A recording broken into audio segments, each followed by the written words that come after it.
किस्सा शुरू होता है एक पुराने शहर की उस गली से, जहां एक पंडित जी बैठते थे, पूरी विद्वता के साथ, गायत्री मंत्रों की गूंज के साथ। सुबह सुबह उनके आश्रम में घंटी बजती थी, एयुएम भूर्भुवः स्वः ही तत्सवितुर्वरेण्यम। लेकिन एक दिन वो सब बदल गया।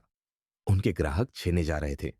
एक के बाद एक भक्त बोलने लगे, अरे महाराज, तुम्हें क्या पता, वो सामने जो नया पंडित बैठा है, उसका तोता भी गायत्री मंत्र बोलता है।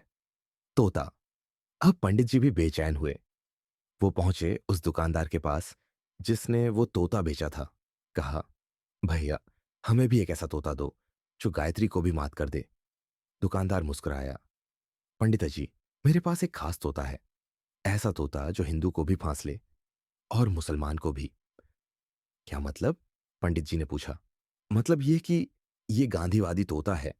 गांधी टोपी पहनता है, खादी के कपड़े पहनता है और चरखे के सामने बैठकर बोलता है, अल्लाह ईश्वर तेरे नाम, सबको सन्मति दे भगवान। धर्मनिरपेक्ष है, आधुनिक है और ग्राहकों को खूब भाता है। पंडित जी ने देखा, सचमुच तोते ने खादी की पोशाक पहनी है, चरखा भी रखा है, एकदम मेड इन सेवाग्राम।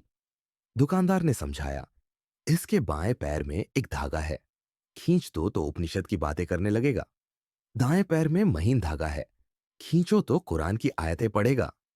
पंडित जी ने पूछा, और अगर दोनों एक साथ खींच दूं तो?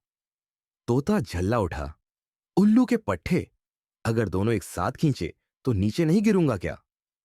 ओशो यहां ठहरते हैं और मुस्कुराते हुए कहते हैं, देखा तुमने, तोते में भी अक्ल है, लेकिन तुम अभी भी झंडा फहराने में लगे हो। हिंदू का झंडा, मुसलमान का झंडा, और असल में डंडा ऊंचा करने की होड़ है। यहां कोई धर्मचक्र नहीं घूम रहा, यहां कोई परंपरा का पालन नहीं हो रहा। यहां तो मधुशाला है, यहां तो मौज है, मस्ती है। यहां तो वो शराब परोसी जा रही है जो शब्दों में नहीं, सन्नाटों में उतरती है। ओशो कहते हैं, अगर पीना है तो पियो, और अगर हिम्मत है तो ही पी सकोगे, क्योंकि यह कोई परंपरा नहीं है, यह कोई पूजा पाठ नहीं है, यह सत्य है। और सत्य हमेशा नया होता है, ताजा, सुबह की ओस जैसा। पर तुम क्या करते हो? तुम कहते हो, मैं सच्चित आनंद हूं, मुझे संसार के झंझटों से क्या। अरे, तुम्हें बहुत कुछ है संसार से। अभी तुम झंडा ऊंचा करना चाहते हो, अभी तुम धर्म ध्वजा फहराना चाहते हो। ओशो कहते हैं, मेरे द्वार ज्ञानियों के लिए बंद है, अज्ञानियों के लिए खुले हैं, क्योंकि ज्ञानी को बदलना मुश्किल है। उसका अहंकार बहुत मोटा हो चुका है। मेरे आश्रम में एक ही संत है, उसको मैंने द्वार पर बिठाया है। क्यों? क्योंकि वो खुद अंट शंट है, और अंट शंट को जल्दी पहचानता है। तरबूजा तरबूजे को पहचान लेता है। अगर कोई ज्ञानी आ जाए तो वहीं से विदा कर दिया जाता है।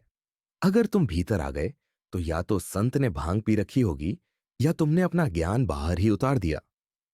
एक बार पश्चिम का महान संगीतज्ञ वेजनर कहता है, जिसने पहले से संगीत सीखा है, उससे मैं दुगनी फीस लूंगा, क्योंकि पहले उसके सीखे हुए को भूलवाना पड़ेगा, तभी कुछ नया सिखा पाऊंगा।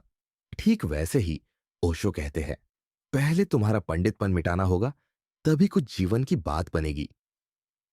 तो प्यारे श्रोता, इस कथा में तोता, पंडित, दुकान, चरखा सब प्रतीक है। असल बात यह है कि अगर तुम्हें सच्चा ज्ञान चाहिए तो पहले अज्ञानी होने की ईमानदारी लाओ। परंपरा नहीं, ताजगी लाओ, और झंडा नहीं, भीतर दिया जलाओ। अगर यह कथा आपके अंतर्मन को छू गई हो, तो चैनल नो यू को सब्सक्राइब करना न भूलें, क्योंकि यहाँ हम लाते हैं वो बातें जो आपके भीतर के अंधकार को उजाले से भर दें। धन्यवाद। अगली कथा में फिर मिलेंगे। ओशो की जुबानी, जीवन के रस की कहानी।